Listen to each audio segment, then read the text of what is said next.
After 24 years in uniform, 3 tours overseas, 2 failed marriages, and 1 son I barely knew, I thought I was done with chaos. I thought I had earned the right to silence the kind that sinks deep into your bones and makes you forget the sound of mortars or courtrooms or slamming doors. That's why I bought the land. 20 acres just outside of Maple Hollow. Rolling plains, sturdy grass winds so quiet it sounded like prayer. But it wasn't the land that healed me. It was the bison. They came later rescues from illegal breeders and private zoos. Some just calves, some blind in one eye, or scarred from electric prods. I wasn't a veterinarian, but I learned. I learned their rhythms, their moods, their sounds. I learned that bison don't lie. If they're angry, they let you know. If they trust you, they walk beside you in silence. No guessing, no manipulation. I named the place Echo Ridge Sanctuary. No fanfare, no visitors, just me, a few local volunteers, and 24 bison who had been thrown away by the world, same way I felt some days. My house sat in the far corner of the property, a renovated A-frame cabin with solar panels, rain catchments, and a wide wraparound porch where I took my coffee every morning at 5:30 sharp. The HOA began about a half-mile east, where the cookie-cutter cul-de-sacs began. I wasn't part of it. My property had been grandfathered in before the subdivision exploded, but I still shared the private road that wound through the neighborhood. For the first 3 years, they mostly left me alone. Occasionally, a letter would show up in my mailbox about dust from your driveway or unpermitted structures, usually signed by some board secretary with a name like Linda or Phyllis. I ignored them. The bison knew nothing of property lines, but they knew their fence. 12-foot steel posts, reinforced mesh, double-gated entry, and a perimeter alarm system I'd installed myself. I walked it every morning like clockwork, checked for weak spots, made sure no animal or person had gotten too close. I'd seen what one spooked bull could do to a truck. I respected them. In turn, they respected me. Then Karen moved in. Her house was the corner one the McMansion with beige stucco synthetic lawn and a 4-car garage that rarely housed anything but Range Rovers. She introduced herself with a fake smile and a lavender scone she claimed was gluten-free. I took it, thanked her, and threw it out as soon as she turned her back.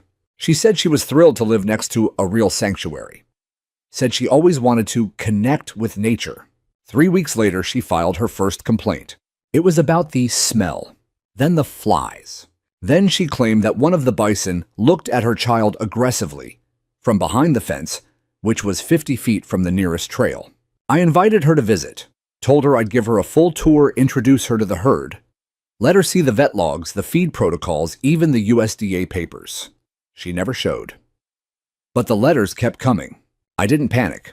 I'd dealt with worse than passive-aggressive suburbanites. I figured she'd lose interest. But something about her, it wasn't just her need for control. It was her smile. The way it stretched too wide when others were watching. The way she spoke like every word was a gift and an accusation all at once. Around this time, I started getting phone calls from other neighbors. A woman named Jenna, who walked her dogs near the fence, said Karen had approached her asking if she ever felt unsafe. A guy named Drew told me Karen had suggested putting up warning signs to alert people to the presence of large, dangerous animals. I shrugged it off. I'd dealt with people like Karen in the Army, usually behind a desk drunk on their tiny slice of power. But then someone slashed my mailbox. Then 2 of my security cameras went dead. I reported it, of course. The sheriff wrote it down, but with no footage and no witnesses, there wasn't much he could do. I replaced the cameras, added more lights, adjusted the motion sensors. Still, I didn't really believe she'd go that far. Not then. Instead, I doubled down on my work. 2 of the older bulls had infections we were monitoring closely. A calf named Dusty had trouble nursing and needed supplemental bottle feeds 3 times a day. I kept to my routines, ate simple meals, wrote in my journal, sent long overdue emails to my son, and every morning I sat on the porch watching the sun rise over the hills while the herd grazed quietly in the amber light. Peace for me wasn't just the absence of noise. It was the presence of purpose. These animals depended on me. They didn't care that I'd once led a battalion, or that my ex-wife wouldn't speak to me, or that I still couldn't sleep without white noise. They cared that I showed up, that I kept the gate locked, that I fed them on time, and walked the line every morning. But peace, I've learned, has a short shelf life when other people get bored. And Karen, she was getting bored fast. It started with a drone. I was out near the east pasture, replacing a section of mesh that had loosened during a windstorm, when I heard this low mechanical whirring, like a swarm of oversized bees. I looked up, hand shielding my eyes from the morning sun, and there it was, a little black quadcopter circling above the bison, hovering lower than it should have dared. The animals noticed it too. One of the cows snorted loudly and took a few steps back. Dusty, the young calf I'd been nursing, bolted toward the far side of the pasture. Two of the bulls raised their heads, stamping in the dirt the way they do when they feel something's not right. I followed the drone's direction, squinting until I saw it veer off toward the neighborhood.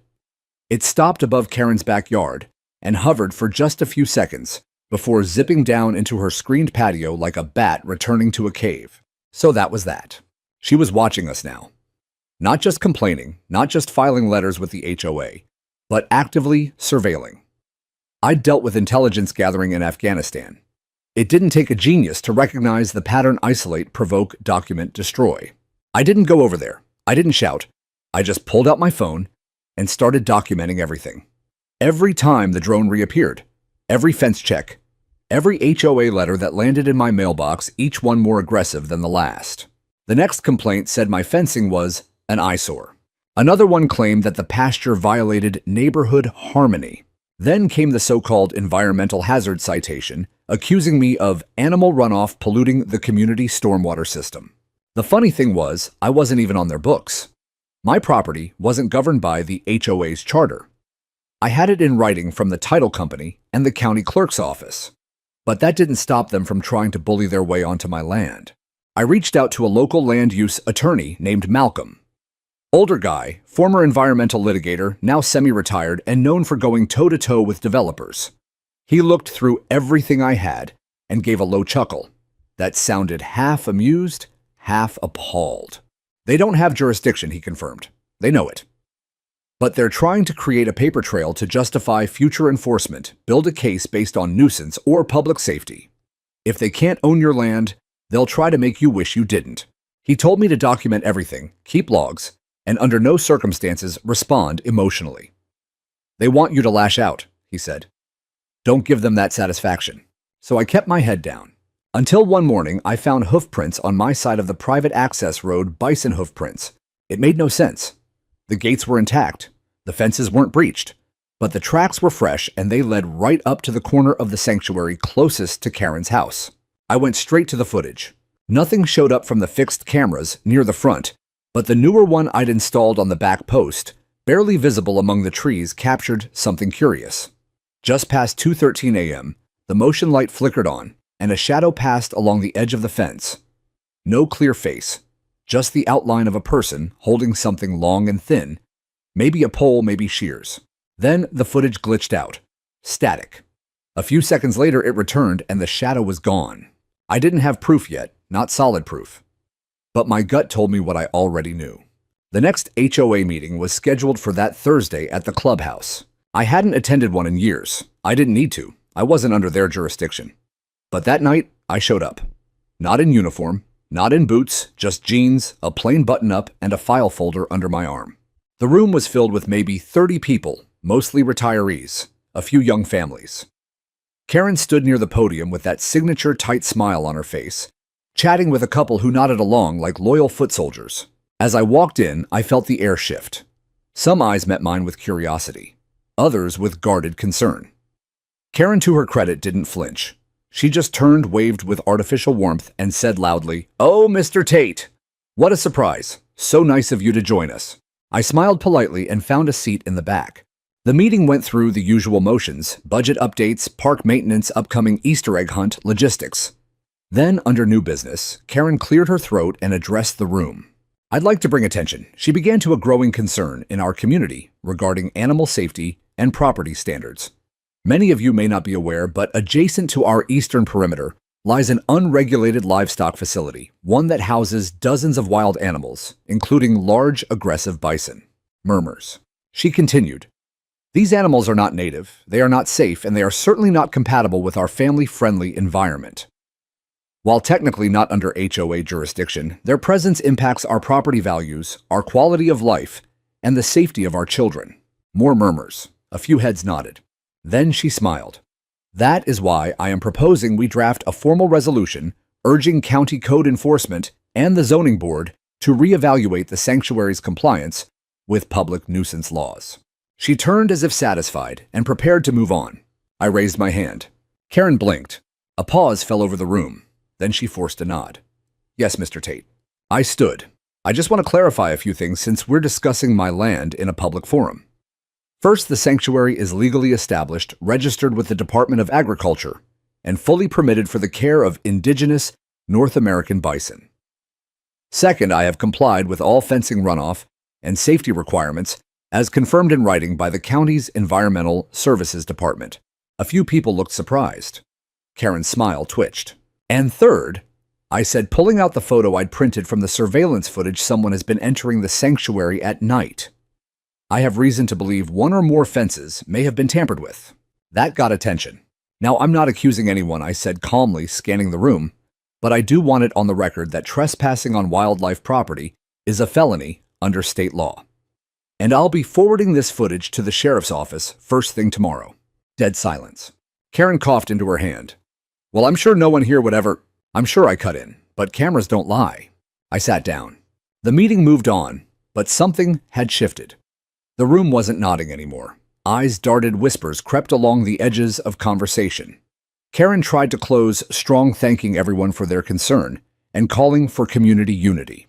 But as the chairs scraped and people left, a few neighbors lingered near me, quietly shaking my hand or muttering things like, "Didn't realize you had all that in place," or "If you ever need help watching the road, just say so." I nodded, thanked them, and left. But I knew this wasn't over. Karen had made her move. Now it was my turn to be ready. I didn't hear from Karen for 2 days after the meeting. No letters, no drones, no unexpected visits from code enforcement officers. It was eerie like that moment. In the field right before a storm hits, the wind disappears. The birds vanish and the world waits for something to snap. But on the third morning, I opened my front door to find a rolled parchment tucked into my gate latch, secured with a pale pink ribbon. I stood there in the cold dawn air, coffee steaming in one hand, and stared at it like it might explode. It wasn't an official notice. It was homemade.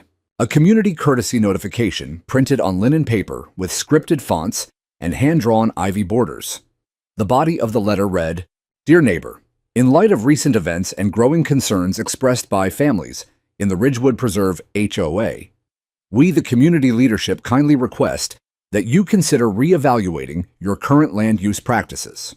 While we acknowledge your legal status outside HOA governance, we urge you to reflect on the spirit of all community standards, which include safety, aesthetic continuity, and the harmonious enjoyment of property by all residents. We encourage open dialogue and voluntary compliance with the following: relocate bison to a location more suitable for livestock, restore pasture land to its natural undeveloped state, erect privacy fencing to shield the community from visual exposure, cease all public feeding or animal-related activity viewable from common areas. Kindly respond by end of week. In unity, Karen Langley Board, Secretary, Ridgewood Preserve HOA. With support from the Beautification Subcommittee and Neighborhood Harmony Task Force. I stared at it for a long time. Neighborhood Harmony Task Force. They were organizing now, creating soft pressure mechanisms disguised as suggestions, trying to wear me down under the weight of fake civility. It was exactly the kind of tactical manipulation that had burned through morale in combat zones when the danger didn't come from the enemy in the hills, but from your own command turning a blind eye, while bad actors sabotaged from within. I folded the letter, slipped it into my log folder, and walked the perimeter. The bison were calm, grazing in the morning light. Dusty was learning to follow the older cows, finally putting weight back on. Even old Red Eye, the stubborn bull who once charged my ATV, stood near the fence line in tranquil silence. They were my mission now. I wasn't going to abandon them. That afternoon, I filed a formal complaint with the sheriff's office trespassing property damage and suspected endangerment of protected species. I included photos, timestamps, and the partial footage I'd recovered. I didn't expect an arrest, not yet, but I wanted a paper trail. Karen wanted to build a narrative, so would I. The next week, things escalated. Someone began placing warning signs along the private road.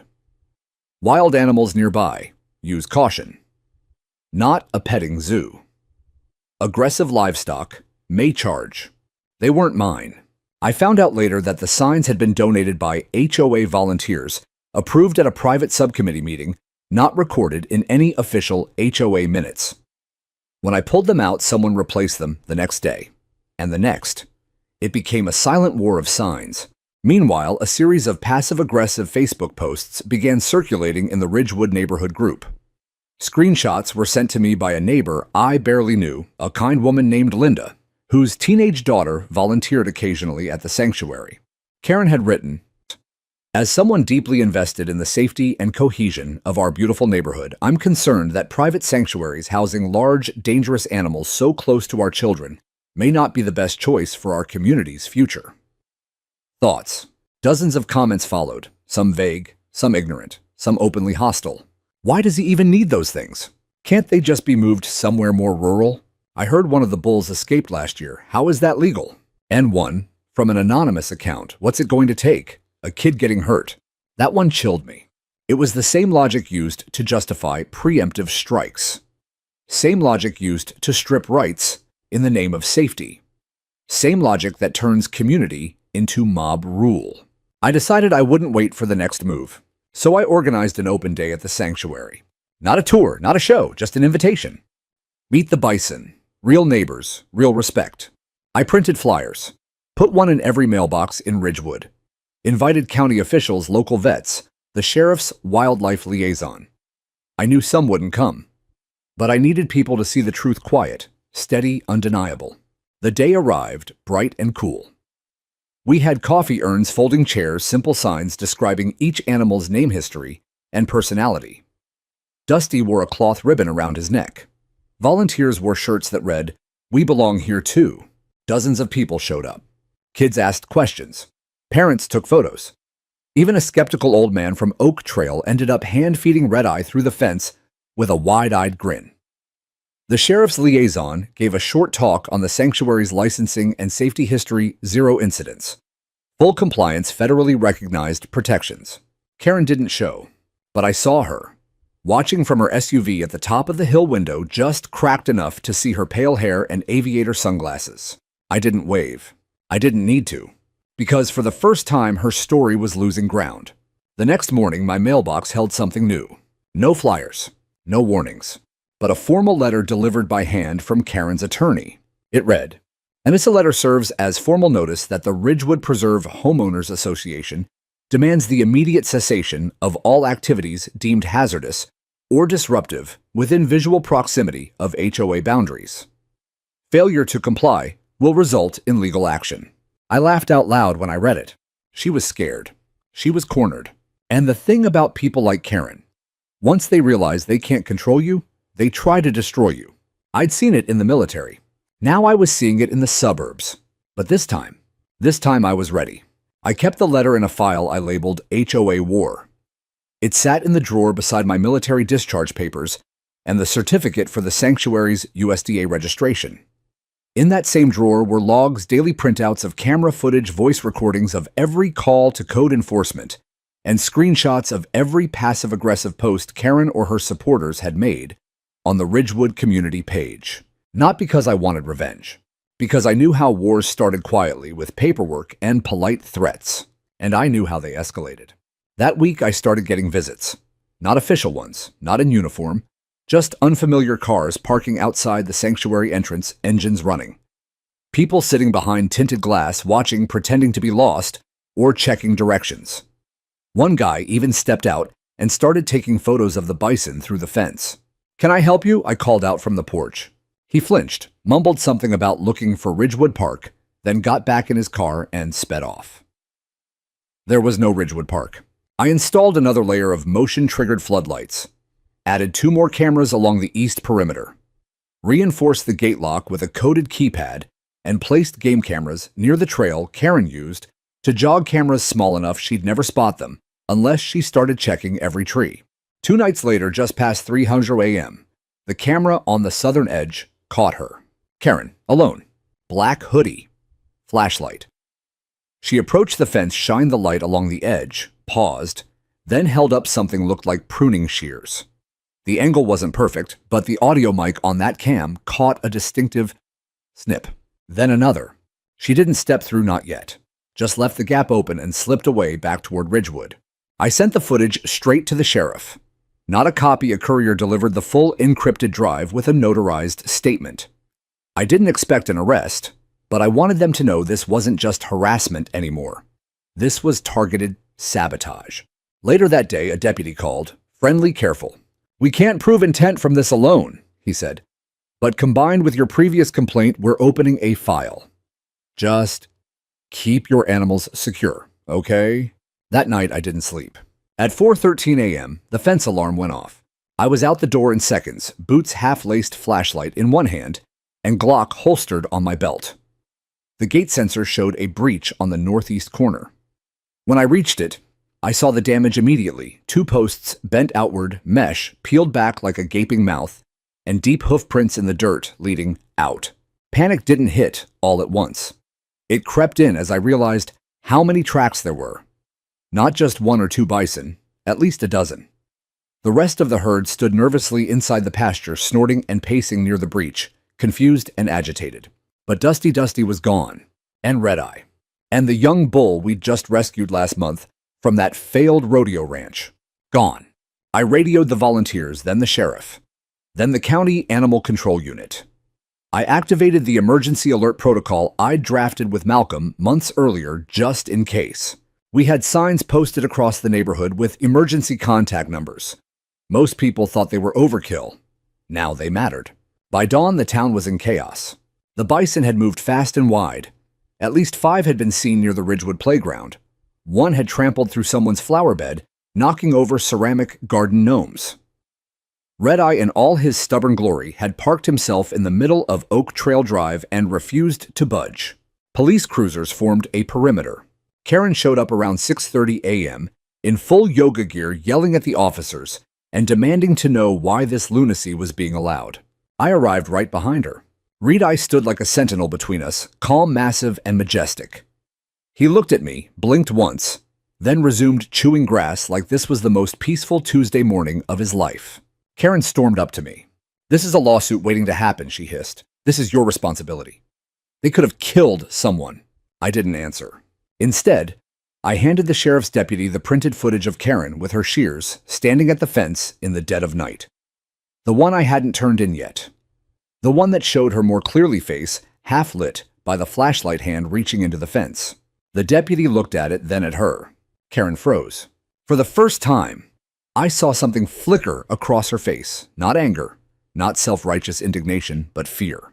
"We'll need to talk," the deputy said to her quietly. She didn't respond, just turned, walked stiffly toward her car, and drove away. The next 2 days were a frenzy. The bison were herded back safely, thanks to volunteers and a team of livestock professionals I'd trained with last year. No animals hurt, no people injured, but the headlines spread like wildfire.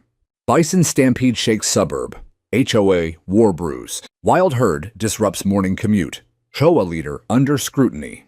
Karen tried to spin it, claimed I'd failed to maintain secure fencing, tried to argue the footage was doctored or taken out of context. But the public wasn't buying it. One local blog published a side-by-side comparison of Karen's HOA letters and the sanctuary's licensing documents. The contrast was damning. Social media turned it into a meme. One image showed Red Eye blocking the road with the caption, "Not today, Karen." By the end of the week, the HOA's general counsel released a statement saying Karen's actions were not sanctioned and did not reflect the values of the Ridgewood Preserve Board.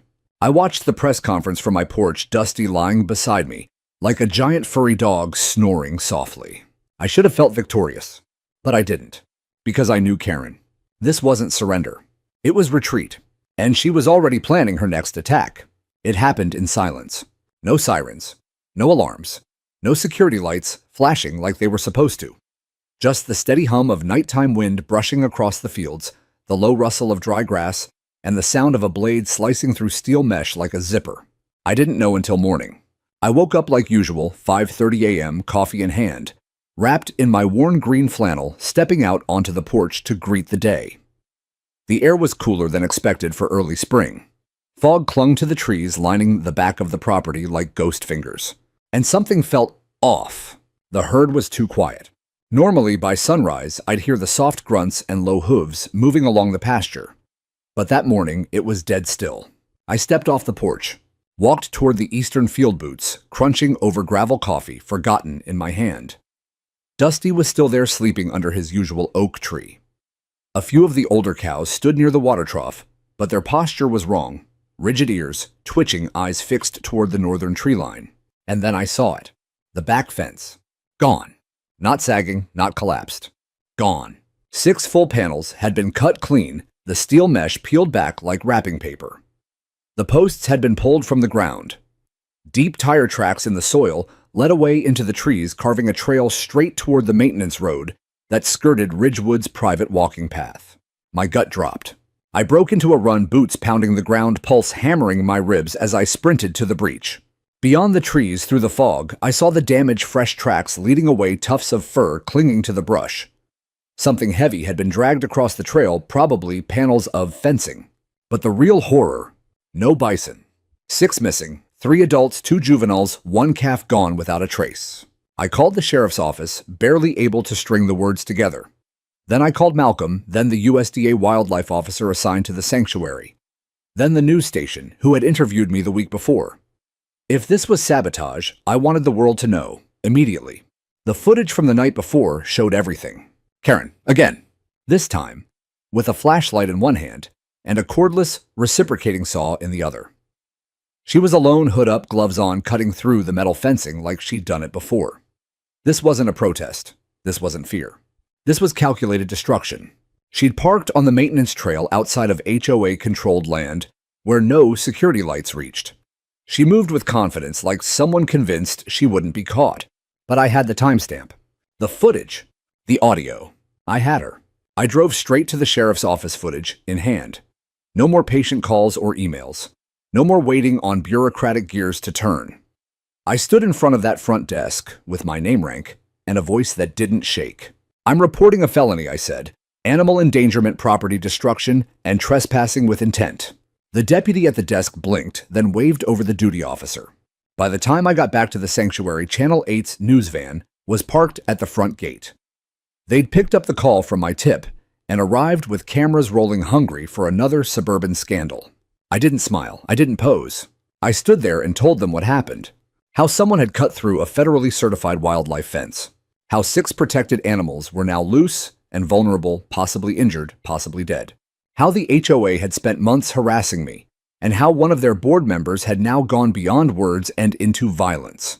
That was the word I used, violence, because that's what it was.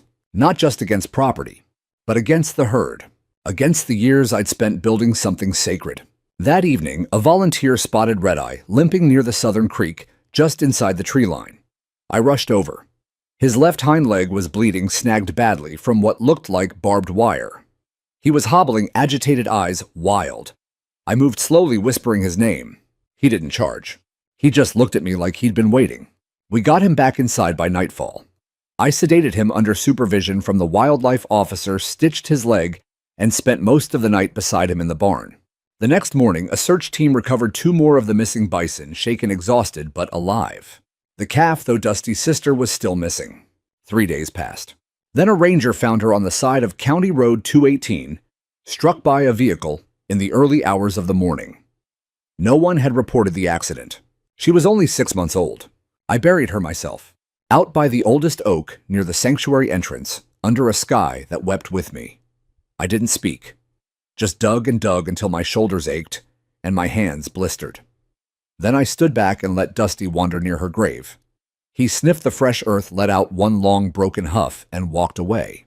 Karen was arrested later that week. The charges were extensive criminal trespassing, destruction of protected wildlife habitat, reckless endangerment, and violations of state and federal conservation law. The sheriff's office, under media pressure, expedited the case. The USDA issued a formal condemnation of her actions. Still, she posted bail the same day.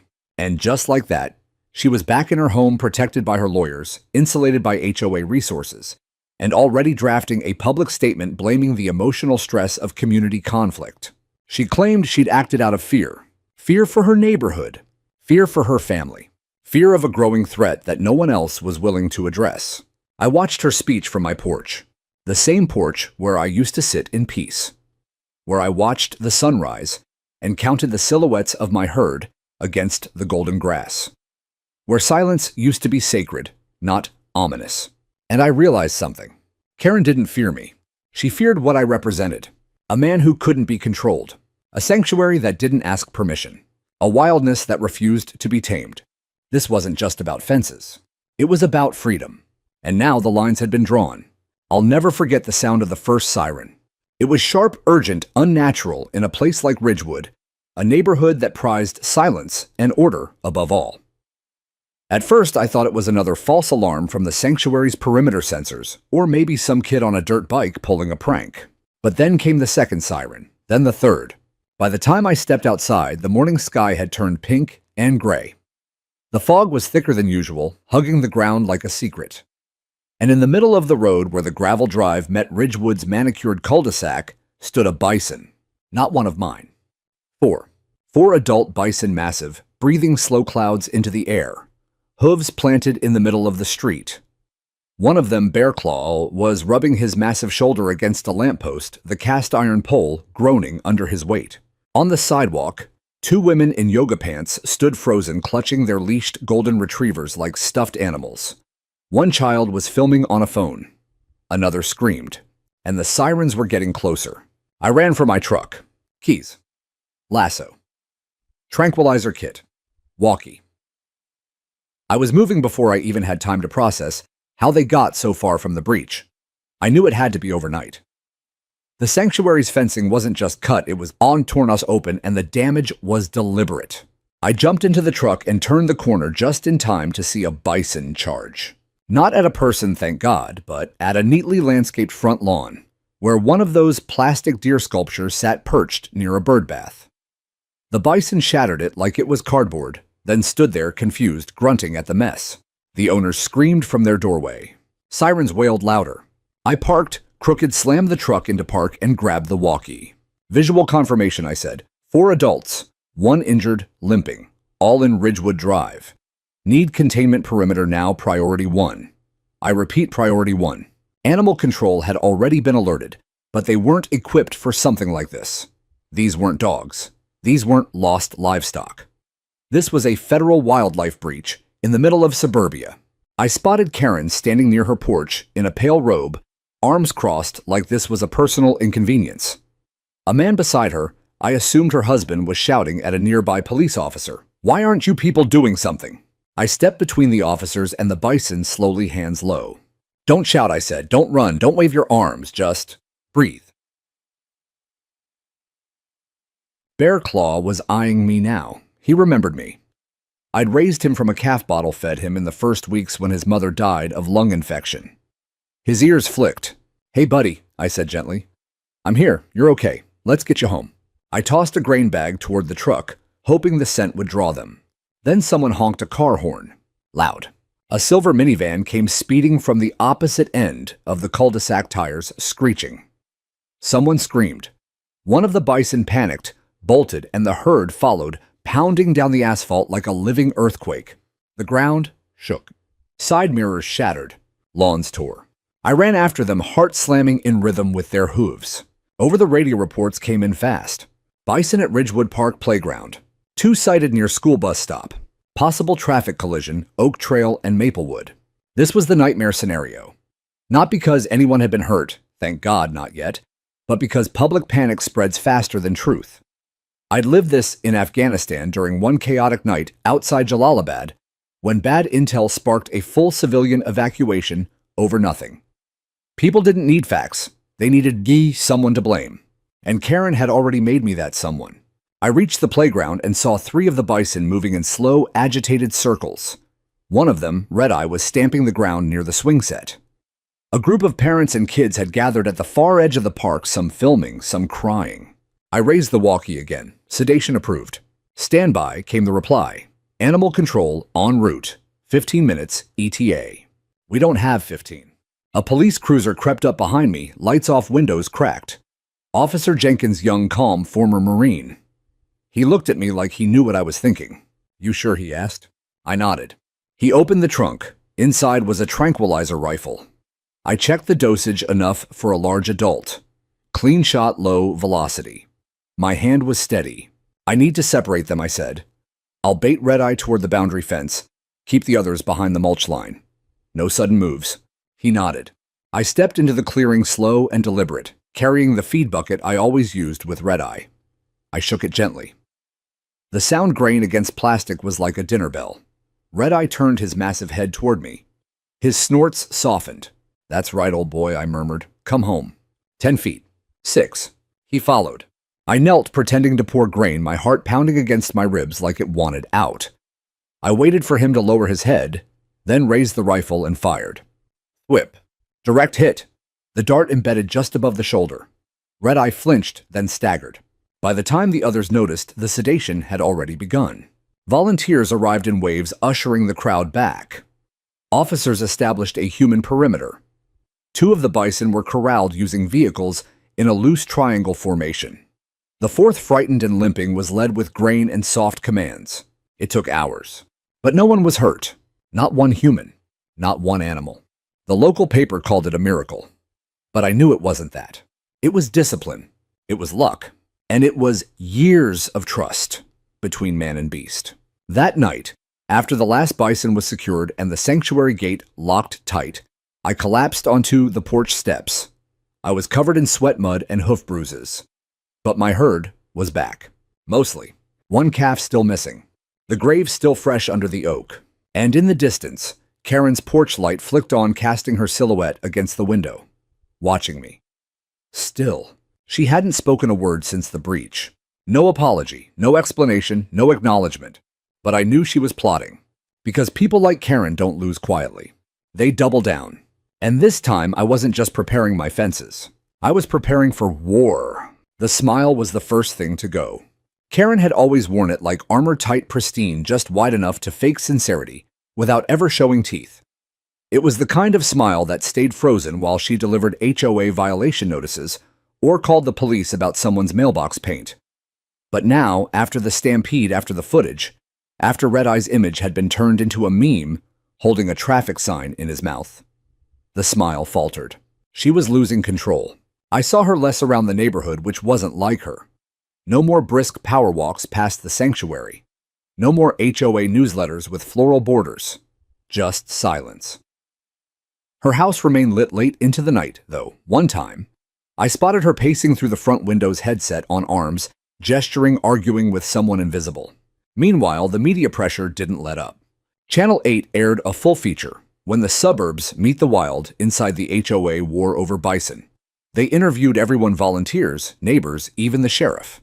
And in a move I didn't expect, they also interviewed Jenna, the quiet dog walker who'd lived down the road for 10 years. She looked directly into the camera and said, "We used to think Karen was just trying to keep things neat. But this cutting fences, putting animals and people at risk, that's not leadership. That's cruelty." The clip went viral. By Thursday, Karen's husband, Richard, was spotted loading a suitcase into the back of his Lexus. Word spread that he'd taken their teenage son and gone to stay with his sister in Nevada for a while. Even HOA board members began to flake. Marcia from landscaping resigned, citing personal discomfort with recent decisions. The treasurer, Bill, stopped responding to HOA messages. A meeting was scheduled, then canceled. The silence spread. But the real collapse began when the footage hit the city council. It wasn't me who sent it, it was Malcolm. He said I'd waited long enough. He packaged everything: the footage of Karen with the saw, the timeline of events, the police report, and the sanctuary's federal documents. He submitted it all in one clean package, with a formal complaint and a request for a municipal inquiry into HOA overreach. The result, a city hall hearing. Open to the public. The night before the hearing, I walked the sanctuary in the dark. Just me, a headlamp, and the slow snorts of my herd. Dusty trailed behind me like a dog, now sticking close since his sister died. His loss was quiet. No crying, no aggression. Just a different way of standing, a different way of looking at the world. I understood that. I didn't sleep that night. The hearing took place. In a modest city hall chamber, rows of chairs, a wood-paneled bench for the council members, and a podium dead center. Karen was already there when I arrived, flanked by two attorneys in gray suits. Her hair was pulled tight into a bun, her blouse stiffer than her smile. She didn't look at me. The room filled quickly, neighbors, reporters, volunteers, and city staff. A few wore t-shirts with a picture of Red Eye that read, "Protect our sanctuary." That meant more than they knew. The mayor opened the session. Formalities. Roll call. Then they called the first speaker. Karen's lawyer took the stand, voice oily and rehearsed. He called the incident a misunderstanding, claimed Karen had acted under emotional distress and fear for community safety. He referenced past letters, exaggerated neighbor concerns, and claimed that loose, uncontained wildlife posed an imminent threat. Then they played her version of events. He tried to spin the footage as unclear, suggested it was edited, and raised doubts about chain of custody, even as timestamps, weather data, and multiple camera angles proved otherwise. Then it was my turn. I stood at the podium, notes in hand, though I never looked down once. "My name is Daniel Tate," I said. "I served 24 years in the United States Army. I have followed every letter of the law in building and operating the Echo Ridge Bison Sanctuary. I don't belong to the HOA. I never have. But I have respected every neighbor, every complaint, every concern, even when they were weaponized against me." I held up the footage, the original. I let it play. Karen's figure on the screen crouched by the fence, the gleam of the reciprocating saw, the sound of metal giving way, the clear timestamp, no shadows, no edits. She didn't act out of fear, I continued. She acted with intent. She trespassed onto protected wildlife property. She cut federal fencing. Her actions endangered animals, children, officers, and neighbors. One calf died because of that. The room went still. Then I told them about Dusty. About how I found her body beside the road, how no one reported the hit and run, how her brother now followed me like he was afraid to lose me too. "I'm not here for vengeance," I said finally. "I'm here because if someone with Karen Langley's position can get away with this, then people like me, veterans, conservationists, landowners, don't stand a chance. We don't need more rules. We need accountability." When I stepped back, I didn't feel triumphant. I felt tired. The council deliberated for 2 hours. Karen didn't stay. She left after the lunch recess, sunglasses on, jaw clenched, her lawyers whispering frantically as she disappeared down the hall. The verdict was clear. The city issued a formal censure against Karen Langley and the Ridgewood Preserve HOA for unlawful interference with private land and federally protected wildlife. While they couldn't dissolve the HOA, they ordered a third-party review of all board procedures, past complaints, and citations. Karen was suspended indefinitely pending further investigation. The sanctuary was cleared of all fault. The news broke that evening. Karen's smile vanished from the neighborhood completely. By the end of the week, her house was listed for sale. Karen's departure didn't come with apologies or remorse. She didn't host a final HOA meeting, didn't send out a farewell newsletter with cursive clip art and passive-aggressive thank yous. No yard sale. No goodbye brunch. One day, she was screaming at a reporter through a cracked window, and the next, her house was empty, curtains, stripped lockbox on the door, the pale impression of her neighborhood watch sticker still clinging to the glass. But her exit didn't end things. It began something else entirely. The legal system, slow and deliberate, like a glacier, finally started to move. Malcolm and I met every week at his office, an old brick building off Main Street that smelled like cedar and leather-bound books. He wore the same gray cardigan and steel-rimmed glasses, every time scribbling notes in the margins of my case file, while muttering legalese to himself. "She left the state, but she's not invisible," he told me. "We'll file civil. The county will handle criminal. And the sanctuary, we go after restitution under both." He wasn't bluffing. Karen's actions had violated not just state trespass laws, but federal protections tied to the sanctuary's USDA certifications. Cutting that fence wasn't just vandalism. It was tampering with a registered wildlife enclosure. The death of the calf that counted as negligent destruction of protected livestock under Title IX. We submitted everything. Every timestamp, every letter, every sign, every complaint filed under false pretenses, even the drone footage. Within 3 weeks, the DA's office announced it was pursuing formal charges. The list was long: criminal trespass, property destruction, unlawful interference with federally protected species, reckless endangerment, and conspiracy to defraud municipal authorities. That last one hit hard. Turns out Karen hadn't acted entirely alone. Depositions uncovered a network of private messages between HOA board members, some using encrypted apps, discussing strategies to eliminate the bison nuisance and reclaim community aesthetics. One member even joked about using code violations like grenades. Marcia, the resigned landscaping lead, flipped. She handed over emails, meeting notes, an unredacted memo titled Strategies for Sanctuary Neutralization. It wasn't just hostile, it was planned. Karen, as secretary, had authored the memo, and she'd signed it. Her lawyer went quiet. The civil trial came first. I took the stand again. So did Malcolm and the USDA rep, and even Jenna, who had become something of a quiet hero through all of this. Her testimony was powerful, measured, direct. She spoke about watching the herd from her porch, about Karen's campaign of fear, and rumors about the way neighbors felt coerced into silence. Karen didn't attend in person. She appeared via video link, seated in what looked like a hotel room, flanked by 2 attorneys. She looked smaller, paler. The confidence was gone. She didn't speak except to confirm her name. The jury deliberated for just under 5 hours. They ruled in my favor on every count. Karen Langley was ordered to pay damages totaling $248,000. That included costs for fence repair, medical treatment for red eye, and the other's loss of livestock, trauma-related costs for sanctuary operations, and punitive damages for malicious intent. She appealed immediately. Malcolm just smiled. Let her, he said. We'll bury her with her own words. While the appeal crawled through the system, the county moved forward with the criminal side. They struck a deal: no jail time, but a felony record and mandatory restitution payments. She'd never serve a day behind bars, but she'd never sit on a board or run a neighborhood meeting again. Meanwhile, the Ridgewood HOA was crumbling. 3 board members resigned. The treasurer fled to Florida. The president, an aging widower who once called me a respectable nuisance, sent me a handwritten apology and a donation check for the sanctuary. It wasn't guilt. It was survival. The community voted to dissolve the existing board and bring in an independent management company. The bylaws were restructured and a new clause was added. No HOA shall interfere with legally protected private conservation lands or sanctuaries. I was invited to consult on the rewrite. At first I said no. Then Dusty followed me to the truck and wouldn't leave the side door. So I went. When I walked into that clubhouse for the first time since the confrontation, everything felt different. The room was quieter. The faces looked humbled, not defensive. They weren't there to fight anymore. They were there to learn.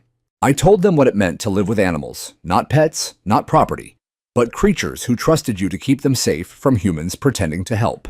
I told them what it meant to come home from war and find peace in silence, only to be dragged back into conflict because someone else decided your peace was inconvenient.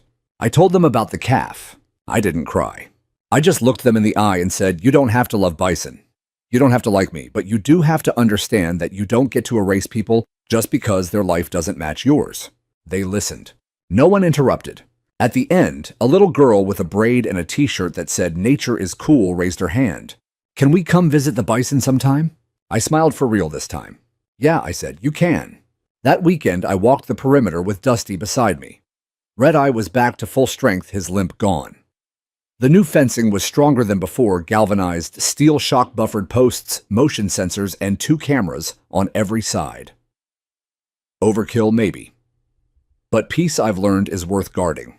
Volunteers were already planning a spring fundraiser. The local school asked if they could name the sanctuary as their official wildlife partner. The USDA issued a commendation for resilient and responsible wildlife management in the face of public hostility. Even the mayor called me personally to say thank you. Karen's appeal was denied. The ruling stood, and every month, a check arrived at my P.O. box with her name typed neatly in the bottom right corner. She never wrote a note, never acknowledged it. But I imagined her signing it with gritted teeth, remembering the sanctuary every time she dipped the pen. It wasn't revenge. It was justice. Spring came early that year. The hills turned green sooner than expected, and wildflowers began sprouting across the ridge like nature was reclaiming something. The herd responded to the change in their own quiet way, more movement in the mornings, softer sounds during feedings. Even Dusty, who had grown taller and broader in just a few months, had taken to leading a few of the younger ones near the back pasture. But there was one thing I hadn't done yet. I hadn't visited her grave since the night I buried her. Not because I didn't care, but because I did too much. The calf's resting place sat beneath the old oak tree, at the entrance to the sanctuary, marked only by a smooth flat stone and a ring of white river rocks laid in a perfect circle by the volunteers. I kept meaning to carve her name into the stone, but I never found the right words or the right moment. Until now, Malcolm had called that morning to say the final round of restitution payments had been processed. Karen's civil penalties were officially fulfilled. The criminal side would linger longer probation court supervision, but the legal road was for all practical purposes over. She was done. I walked out to the grave around noon, a mason chisel in one hand, Dusty following a few steps behind me, calm and curious. I knelt at the stone and ran my fingers across its surface. No rain that day. The wind was still. A few of the younger bison stood nearby, grazing silently, as if they knew something sacred was happening. I carved her name, Luna. That was what I'd started calling her in my head, though I'd never said it aloud until that day. She was the smallest of the rescued calves, always walking a few paces behind her brother, always turning her head to watch the moon when it rose. Dusty stepped closer, sniffed the stone, then pressed his forehead gently against my shoulder. I didn't cry. I didn't need to. There was justice in that silence. Justice in what we'd reclaimed. Because everything Karen had tried to destroy, this herd, this land, this peace, I'd rebuilt. Stronger. With witnesses, with law, with community. Even the Ridgewood residents, so quick to believe the worst, had begun to change. The new HOA leadership people like Jenna and Linda started a committee called Neighbors for Native Wildlife. They launched a grant program to support other sanctuaries in the county. They helped post signs near the sanctuary entrance that read, "You are entering protected ground. Respect the herd." Kids came more often now. Parents brought them for early morning feedings or weekend educational tours. Some just stood quietly at the fence, marveling at the size and calmness of the bison. Red Eye, surprisingly, had become the favorite. His grumpy face and slow stomp were apparently the stuff of local legend.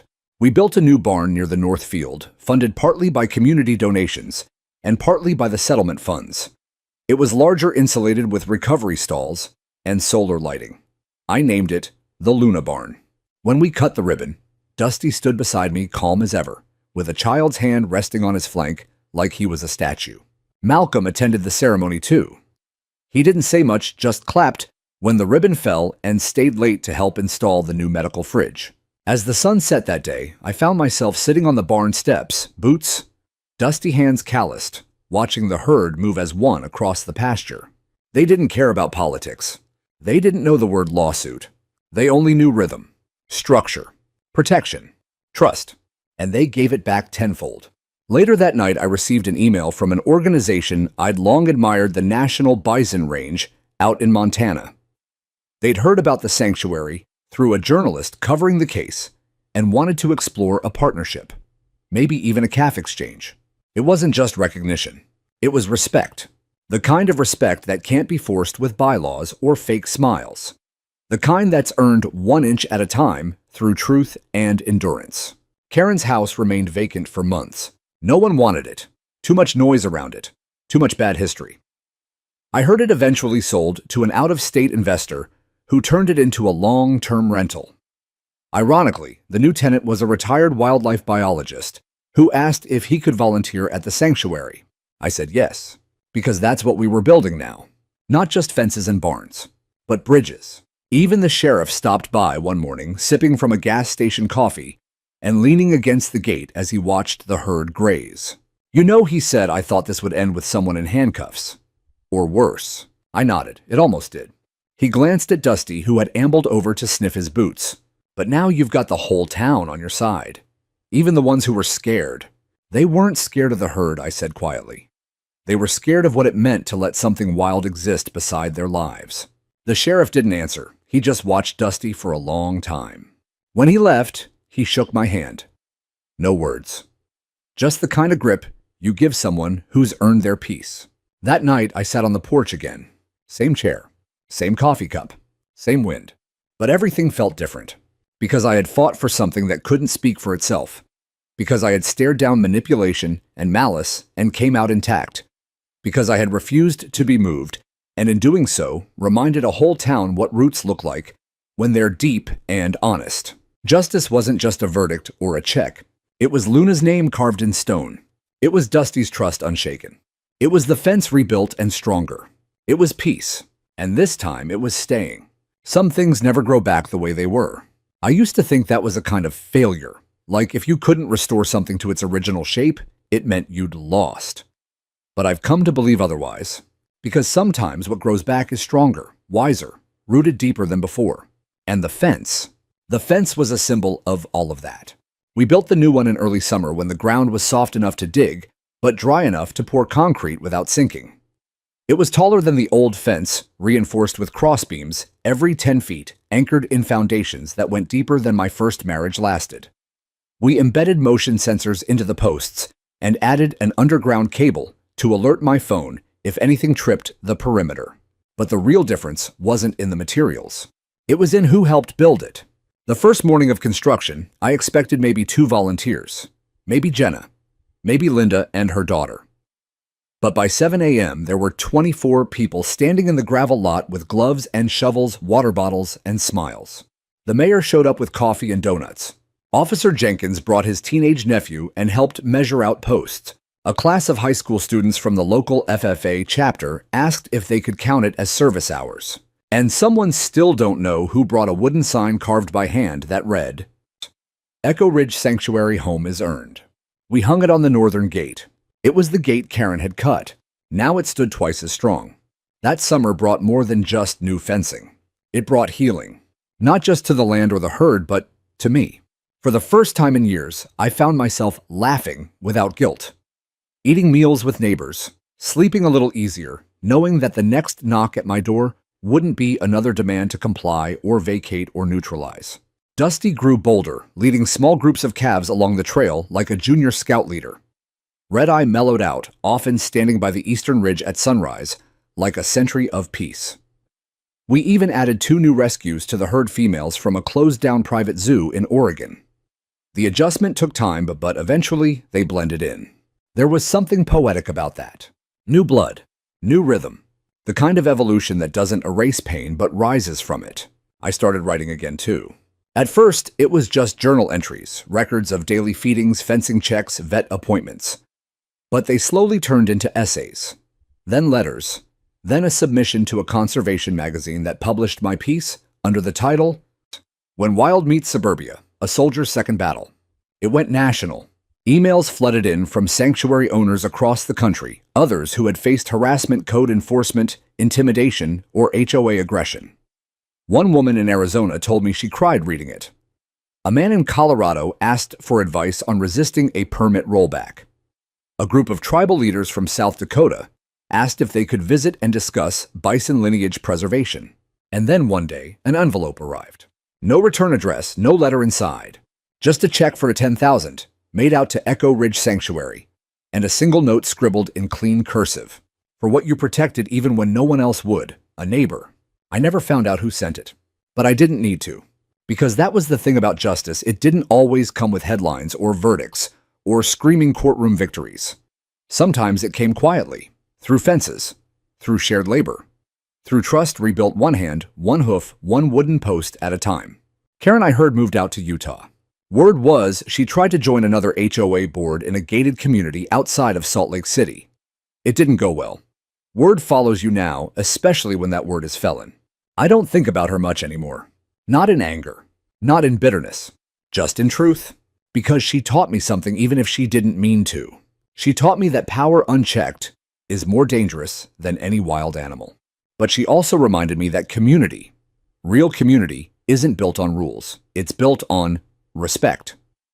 And when respect is threatened, the people who truly care don't back down. They dig in. They fight. They protect what matters. The sanctuary stands now as proof of that. The fence still hums with motion sensors. The gate creaks just slightly when the wind changes. Dusty still waits for me every morning at the porch steps, a little grayer around the eyes, a little heavier but still steady as ever. And I sit in my chair with coffee in hand, boots resting on the railing, watching the herd in the distance, silhouettes in the rising sun. Not just animals, not just land, but a life I built with my own hands. And no HOA will ever take that from me again.